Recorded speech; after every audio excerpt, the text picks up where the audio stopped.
Have you found Buddhism helps you in your marriage? Yes. But I would also ask you, what is Buddhism? That's a good point. If Buddhism, you mean having a practice that helps kind of ground and calm and presence you, yes. If you mean having a sense of kind of service and direction of how can I help, then yes, absolutely. Yeah. I think last stream that you and I did, we talked about our vows. So if you're familiar with the Eightfold Path, our vows are vowels. I'm just thinking vowels. Have my trouble with English. Is based on that, and it's really something. It's funny, not funny, but interesting because, as you know, our anniversary is coming up.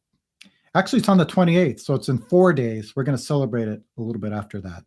But every year we read over these vows, and yeah, I think it's a good guide. Oh my gosh! Yeah, I found him. Thank you.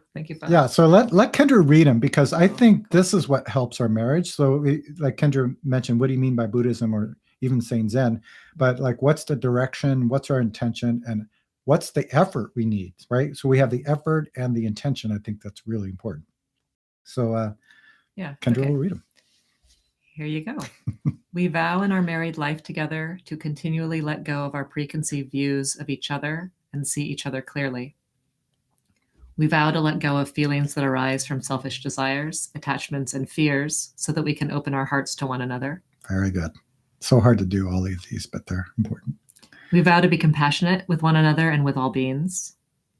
We vow to refrain from speaking harshly or deceptively to each other or about each other to others. We vow to practice peaceful and ethical occupations and to support each other in our work. We vow to support one another in creating a compassionate and loving home. We vow to always be mindful of each other and not hold on to our ideas and beliefs so that we can see each other more clearly. We vow to support each other while we walk the Bodhisattva path together. I mean, these are great. I mean, they're very difficult to do, but it's like, I think, like, if I perceive some difficulty in the relationship, or something that's happening at that time, you can always go back to these, right? Yeah. Because I know a lot of the time I'm holding something. I'm holding a view that's not clear. If I'm having a difficult time, is to look at these and then, like I said, put effort into living the vows, not just reciting them. And that really, I think, helps, or yeah, I think it's been helpful for us. Yeah. I mean, the first one is probably the biggest in a way, or like the most all-encompassing, which is, we vow to continually let go of our preconceived views of each other and see each other clearly. Yeah. Boom. Right? Yeah. That's it's actually, if you look at the Eightfold Path, so many numbers, the 4 great vows, right? Delusions are endless. We vow to cut through them all, which is sort of similar, like, because in every moment there's some delusion that we create. That's just the way the human condition is. So our job is to kind of pierce through it or see through it so we can see it clearly. And that's what that's pointing to. And that's really, I think that's the most important one. Yeah. And difficult to do. Yeah. And it's a moment to moment thing, right? It's not like, all right, today I'm going, no, it's like, even right now, how could I do that? That's really, it's powerful. Yeah.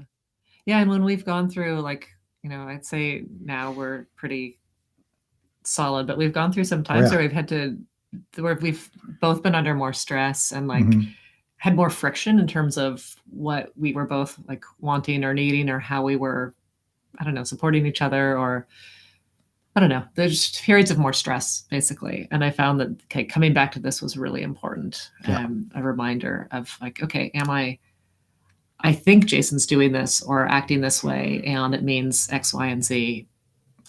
But really, I don't know.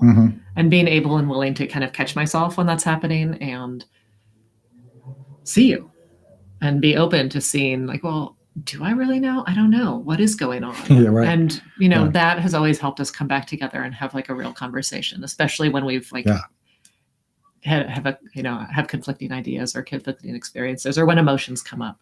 Yeah. And it can take a while too. Like it's just not, okay, I'm going to let go and see through this. Like sometimes it can take a few days or longer. Yeah. But yeah, these are, I think, really important.